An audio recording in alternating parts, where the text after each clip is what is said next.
4. Building trusting relationships. Let's talk about building strong relationships with music supervisors. Though often overlooked, this step is important. You may feel prepared to pitch your music, but building a trusted relationship with music supervisors is just as crucial to ensuring a positive reception of your pitch. To understand how to get in the door with a music supervisor, you need to understand this concept of solicited versus unsolicited material. You'll often encounter companies that will simply shut you down by telling you they do not accept unsolicited material. What does this mean, and what do you do when this happens? If a company tells you that it doesn't accept unsolicited material, they only like to deal with their existing and trusted sources. Keep in mind that these companies, the top 20% that music supervisors prefer to deal with on a regular basis, also started out initially as untrusted, unsolicited sources. You too can work your way toward becoming a trusted source, provided that you have the skills to navigate the waters of the music business. The key is not to become a source among many, but a trusted and reliable source for high-quality music. It's your goal to figure out how to move from being an unsolicited source to becoming a solicited source for music, someone that music supervisors will trust and turn to for music time and again. There are 2 levels to becoming a solicited source of music. Level 1, a music supervisor gives you permission directly to send in a representative compilation of your music for review. If your music is suitable and of high quality, the music supervisor will then consider your music for current and upcoming projects. To get that permission is quite simple. Just pick up the phone, make a brief introduction, and ask for permission to send in your music. Level 2. This level of being a solicited source of music is the more desirable one. You ultimately want to become a solicited source for music for specific projects, as opposed to being kept for consideration in a general database. The advantage of being considered for specific projects is that you might be invited to pitch music for solicited projects and suggest specific songs that might be more suitable than the tracks that you previously submitted in your general compilation. This is a difficult level to get to, but anything difficult is worth doing. With this in mind, let's examine 3 specific strategies you can employ to move from someone unknown to someone with whom prospective supervisors would want to work. How to start building a strong relationship. 1. One-on-one meetings. Getting a one-on-one, face-to-face meeting is by far the most difficult technique, but also the most effective. Anytime you can set up one of these meetings, it can turn out to be a big win for you. It's understandable that many music supervisors will tell you that they simply don't have the time to meet you. If you have a small catalog, 10 songs for example, well, it doesn't make much sense for supervisors to take the time. So how do you get a one-on-one meeting? The best way is to invite a music supervisor out for lunch, to a trendy restaurant, or for drinks after work. This gesture provides a music supervisor with an incentive to accept the meeting, even with someone unknown. After all, who doesn't like a free lunch? You could also try your luck with music coordinators who work very closely with the music supervisors. These people do a majority of the grunt work, including chasing after rights holders, listening to catalogs, sorting music by genre, and so on. 2. Networking events. If you live in Los Angeles, London, or New York City, one of the best ways to make an initial connection is by attending networking events and conferences. There are many events held throughout the year, especially in Los Angeles, since that's where most of the film industry's music supervisors are located. Organizations like BMI, ASCAP, Media Mondays, Honey Pot, and others frequently organize music and film industry networking events for their members and also to recruit new members. Once you're at an event, try to meet as many people as possible, especially the speakers and panelists. Typically, these events are structured in such a way that there's an opportunity to meet with panelists afterwards and ask questions. Many people will try to speak to the panelists, so you have to be smart about both how and when you approach them. Remember, because so many others are trying to meet the music supervisor, you won't have much time to speak to that person yourself.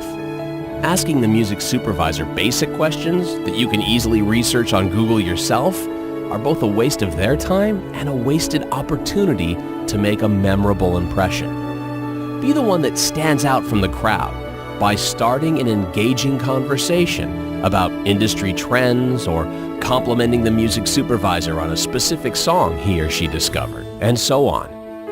That'll get their attention more so than asking questions about how many songs they listen to or how much they generally pay for a song.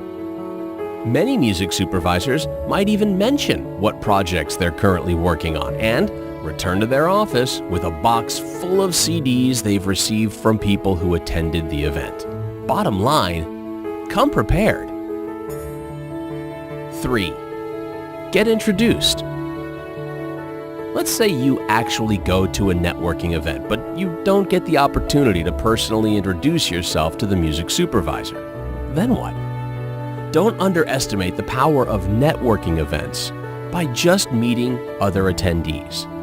The likelihood that someone from that group of people has already spoken to the music supervisor is quite high. A music publisher that already has an existing relationship with the music supervisor can give you tips and advice on how you could potentially approach that person. In the best case scenario, he might be willing to introduce you to a couple of people. In return, you might wish to reciprocate and offer a few introductions to that person as well.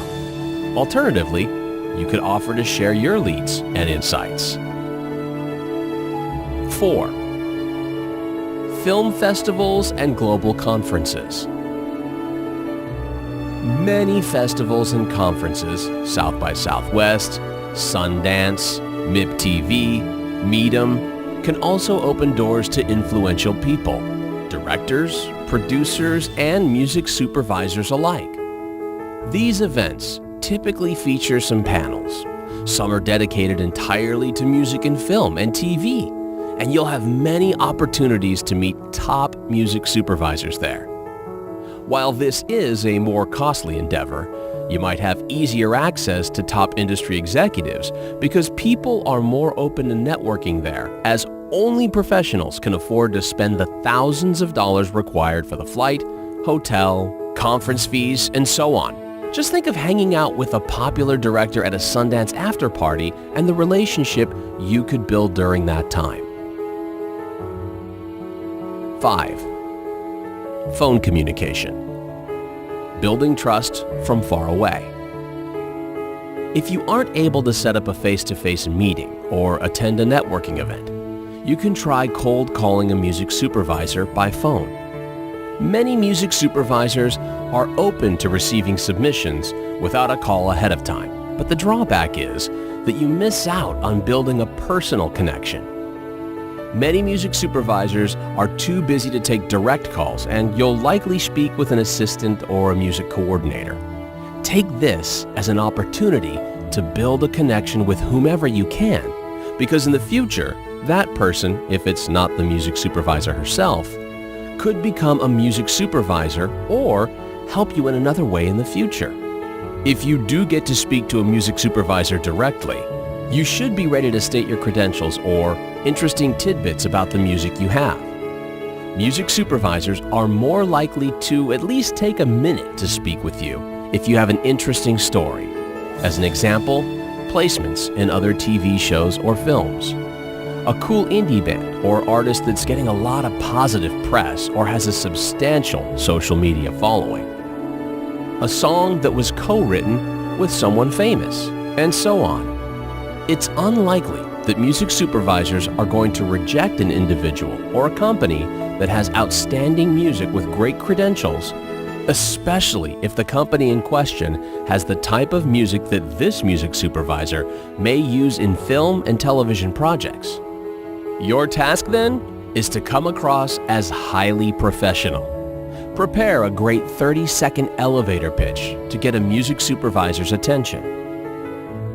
How to build a long-term relationship. 1. Lunches, coffees, and quick meetings. Depending on how far along you are in your career, meeting with a music supervisor will become second nature. It's not unusual for music supervisors to meet with their most important suppliers of music multiple times a year, whether formally in their office or more informally for drinks or lunch.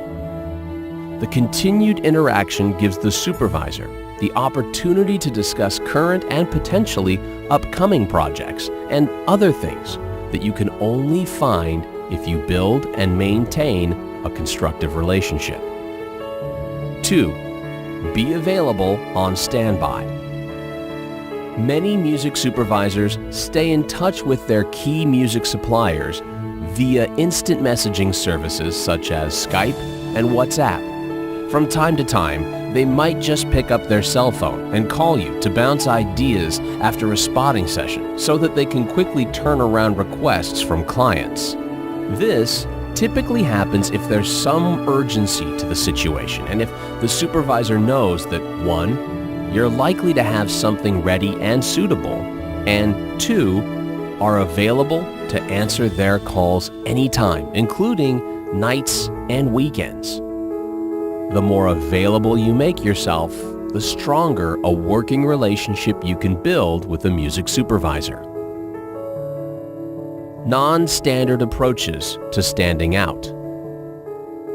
I want to suggest a few approaches to make you stand out.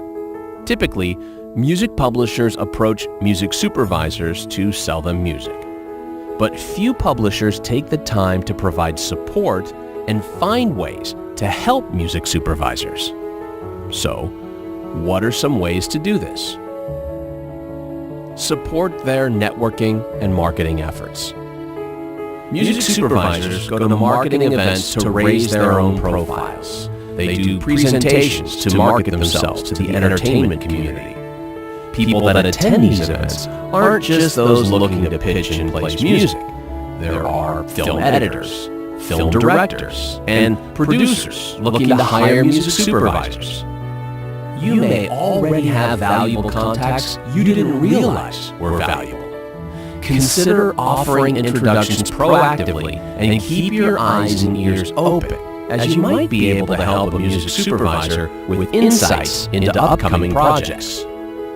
You might have connections in other realms that could help raise the supervisor's profile. For example, a friend working for a prominent blog might be interested in writing a story about an upcoming TV show and the cool music in it. Don't underestimate your existing network and how it could benefit others. One additional useful strategy in making a connection is to help a music supervisor with difficult requests. For example, let's say a music supervisor is working on a project that requires a non-mainstream type of music. As an example, Spanish flamenco music. Now, you may want to reach out to your network of music publishers to see if you can identify someone who can supply that type of music. This is why you would want to be friends with other people in the music business, not only with supervisors, but with other music publishers, labels, and so on, in the U.S., but also abroad. Key takeaways. Introduce yourself in whatever way you can, on the phone, in person, at a networking event, or at a festival. Be available. Making yourself available 24/7 could make you a more desirable business partner and increase the number of opportunities. seek ways to help a music supervisor, and build trust.